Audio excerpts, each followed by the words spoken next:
said the moon only wept where love had left its mark. I found him at the edge of the silver marsh, where the mist curled around my ankles like silent apologies. His silhouette was tall and fractured, half shadow, half memory I should have turned away. The marsh was known to steal hearts, to drown memories in its still waters, but my heart was already lost. My name is Celine, and I came seeking forgiveness. He knelt beside a pool lit by pale moonlight, dark hair plastered to his face by tears that were not his.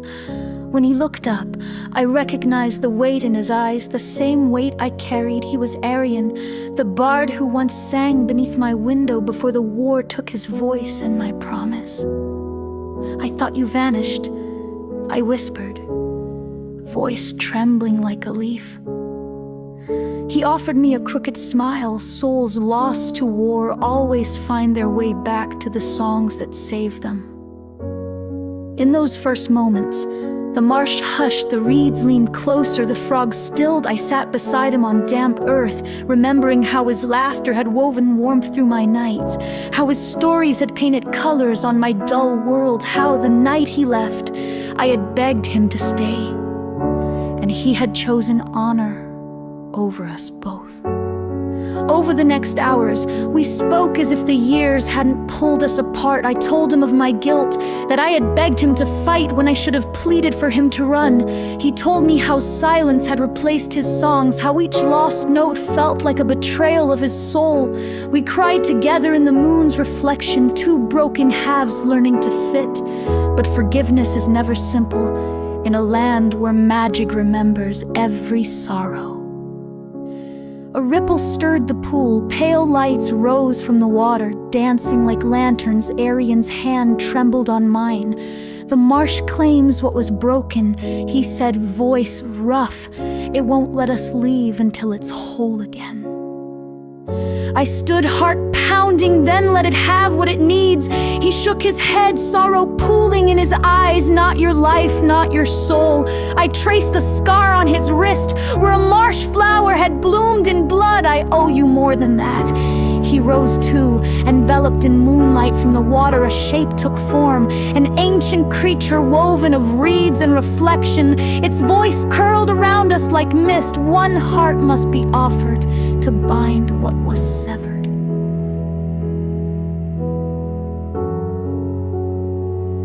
Arian reached for me, lips trembling, "Let me." "I love you," I said, stepping forward so the creature's glow touched my skin. "Let me heal you." The marsh light pulsed. I closed my eyes and offered my chest, the place where my heart still ached for him. Pain lanced through me, searing and cold, as if the marsh drew my sorrow through my blood. Arian's arms encircled me, his warmth a shield against the chill. When I opened my eyes, the creature was gone. The pool lay still, my hand pressed against my chest. My heart felt strangely lighter, my breath unburdened. Arian cupped my face, astonishment soft on his lips. "You've given me back my song." I smiled through tears. "Then sing for me." He closed his eyes and began to hum, a low, trembling melody that swelled into the night, carrying every joy and regret we had shared. The reeded swayed in time, the frogs chorused, and the moon wept silver tears that fell like blessings. When the last note faded, Arian opened his eyes. The scar on his wrist was gone, replaced by a delicate bloom of marsh flower etched in silver. He drew me close and kissed me under the weeping moon, as though our love could rewrite fate itself.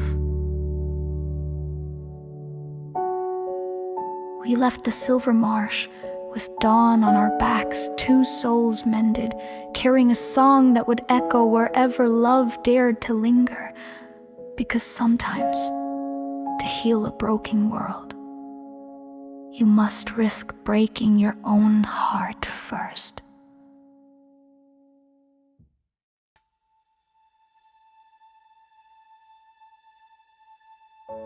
They said the sky held secrets for those brave enough to chase the wind. Isla lived atop the floating isles of Cerulean, stitching silk sails for airships while dreaming of horizons she'd never touch each dawn. She watched the horizon bleed gold and wondered if adventure would ever call her name. He arrived on a silver gale, a rogue captain with wings of storm clouds and laughter like thunder. Calder landed his airship in a whirl of steam and song. Eyes bright as lightning, he asked for new sails but stayed for her smile, soft as sunrise, bold as the sea. She fitted his decks with threads spun from moonlight, and he taught her to read the stars. They stole hours in the crow's nest, huddled beneath blankets woven from cloud silk, sharing stories. Hers of homebound dreams and dusty workshops, his of skybound battles and distant storms. When he laughed, her heart soared higher than any airship ever could. But storms have a way of ripping wings apart. Calder's freedom came at a price. The Skyward Council demanded his loyalty, his ship, his future. Duty called him back to the great Tempest line, a path he could not refuse. One evening, beneath the ripple of auroras, he offered Isla a single feather from his cloak. "For luck," he said, "and so you remember me." She pressed it to her lips. "I'll wrap every sail in your name." The next dawn his ship ascended into violet skies. Isla stood on the dock, wind tugging her hair, heart clenched like a broken sail. She watched until his silhouette blurred into clouds, until only silence remained. Weeks passed, she poured her longing into sail after sail, each one more beautiful than the last, but none could carry her across the horizon. Then one night she heard the chime of distant bells. On the wind came a familiar song, Calder's voice, riding a moonlit breeze. She raced to the edge of the isle, clutching her finest sail. There, hovering like a dream, was his ship, battered but bright, sails stitched in patterns she had made. At the helm stood Calder, cloak torn, eyes soft with hope. He dropped the rope ladder. "I couldn't stay away," he said, voice trembling. "The skies are wide, but my heart only knows one course."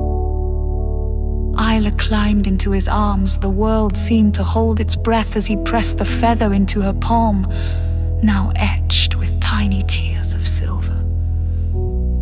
They rose together into the starlit expanse, sails woven with promises and moonlight below them. The isles drifted like forgotten stories ahead. The sky awaited, because sometimes love is not a tether, but a wind that sets you free.